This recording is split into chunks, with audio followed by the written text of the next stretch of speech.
Tonight on Connecticut's news station, the defense rests in the Michelle Troconis trial after another expert takes the stand, though. We're breaking down where things go from here.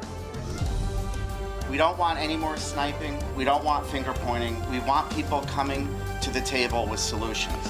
Calls for electric rate relief. We're hearing from legislators on both sides of the aisle who agree that energy costs are too high. Plus, addressing health disparities in the Elm City. A new grant will help improve health care access to the communities that need it the most. We'll hear how. Now at 6, this is Fox 61, Connecticut's news station.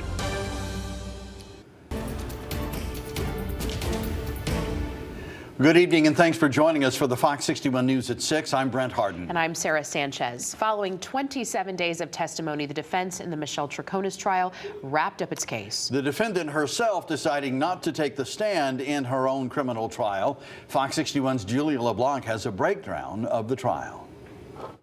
Have you made this decision knowingly after talking to your lawyers? See. Just before her defense attorneys closed out their case. At this time, the defense rests. Michelle Troconis making the decision not to testify and not to talk to reporters while leaving the courthouse. No, gracias. Her friends and family speaking in her place. I was waiting for this day for 5 years and finally came, and Michelle Troconis is innocent. The state still did not prove that my sister was connected in any of this, and my sister's attorneys did prove that she had nothing to do with any of this. Troconis' defense attorney, John Schoenhorn, explained the decision not to put his client on the stand. What was she going to say? Well, in the first interview, I was correct. In the second one, I made a mistake. All of that is now out, and the jury can take it for what it is and decide whether it was mistaken, misunderstanding. A picture Schoenhorn continued to paint on Friday, wrapping up nearly 3 days of testimony with a new witness in the courtroom. The language we speak influences how we think. Dr. Verika Marion is a cognitive scientist. She testified about the consequences of speaking multiple languages when it comes to how the brain processes and remembers information. Most people think that when you don't use a language, you switch it off. So you switch one on, you use it, you switch it off, and you go back and forth. That's not how the brain works. All languages are being co-activated in parallel, but to different degrees. Dr. Marion combed through hours of police interviews with Troconis, paying attention to how she used her words and how English, being her second language, may have impacted her delivery. If they are frequently saying,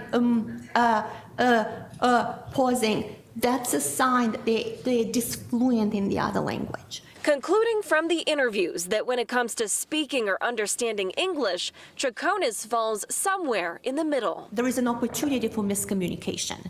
And the lower the proficiency, the more opportunities for miscommunication and misunderstandings. Prosecutors argue Troconis' account of what happened the day Jennifer Farber-Dulos disappeared changed in each interview. How proficient in a second language do you need to be to lie? I'm going to object, Your Honor. Pointing out that before today, Dr. Marion had never spoken to Troconis. For the past 3 years, you never asked to meet her? No. Now from here, the attorneys will take part in a charge conference on Monday with closing arguments set for Tuesday. We are in Stamford. Julia LeBlanc, Fox 61, Connecticut's news station. Time for a check of the weather and how the weekend is shaping up. Yeah, Chief Meteorologist Rachel Frank joining us now. Rach, it looks to me like if you don't mind wearing a coat, it's going to shape up pretty nicely. Yeah, we've got a pretty typical winter weekend in store. Lots of sunshine. We stay dry, but it will be a bit cooler than it was outside the last couple of days. This is a good omen heading into the weekend, right? Red sky at night. This is from Julio in Hartford.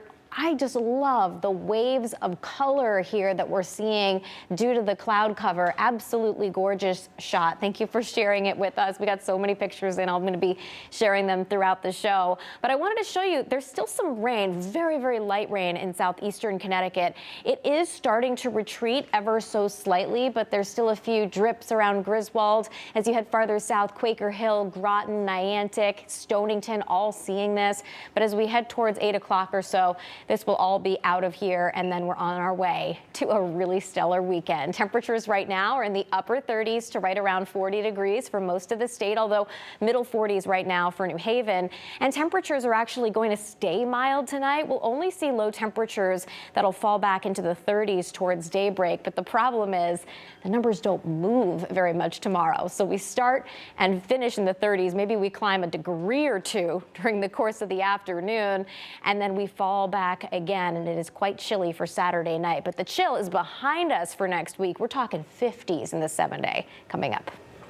Thank you, Rachel. One person was killed in a car crash in East Haven. Police say Wilbur Nazario hit a tree yesterday in the area of Forbes Place and Sydney Street after attempting to drive around a mail truck that was waiting to turn left.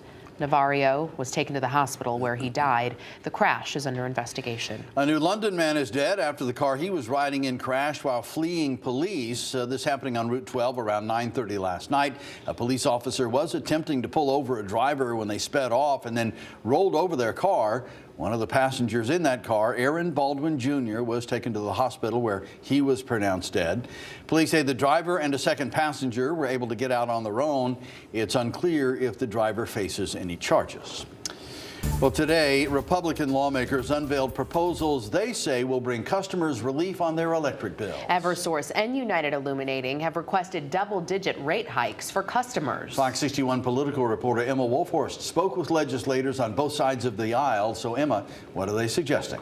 Well, Sarah, Brent, Republicans and Democrats agree energy costs are too high, and rate hike requests from electric companies, they say, are unreasonable. But there's disagreement on how best to tackle these issues. This morning, Republicans released their ideas.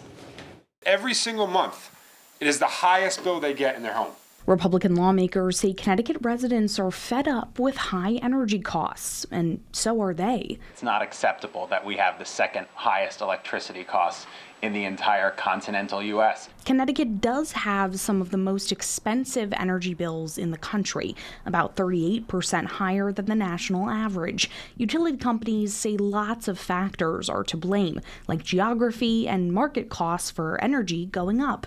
But they also point to state policies, which Republicans want to change. Some of the lawmakers' ideas separating the Public Utilities Regulatory Authority, or PURA, which approves or denies companies' rate hike requests, from the Department of Energy and Environmental Protection. You have a commissioner who's their boss that is promoting policies that are going to simply drive costs up. Republicans also proposed using some of the state's unspent pandemic-era federal money to pay down the $190 million bill energy companies say racked up from customers not paying during the state's shutoff moratorium. Let's take those ARPA funds and pay that down, because all these people were paying their bills this entire time, should not be covering that for the rest of the state. This governor carried this moratorium on for far too long, and that 4-year impact is what is driving everyone's electric bills up. Democrats on the legislature's Energy Committee say companies should have ways built into their budgets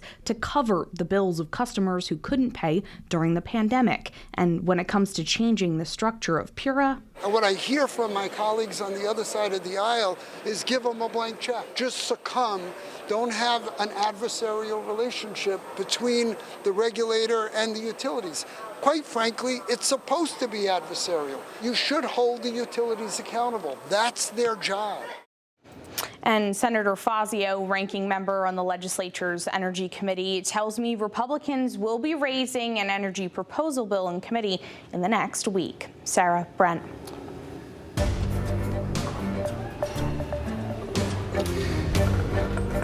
President Biden has announced major new sanctions against Russia, the largest since President Vladimir Putin's troops invaded Ukraine 2 years ago. The sanctions target those connected to Navalny's imprisonment, as well as Russia's financial sector, defense industrial base, procurement networks, and sanctions evaders. We in the United States are going to continue to ensure that Putin pays the price for his aggression abroad and repression at home. President Biden says the U.S. is also imposing export restrictions on nearly 100 entities, providing, quote, backdoor support for Russia's war machine. Our local lawmakers are also responding to those sanctions. Fox 61 caught up with Senator Chris Murphy about whether he thinks they'll make a difference. Sanctions are important.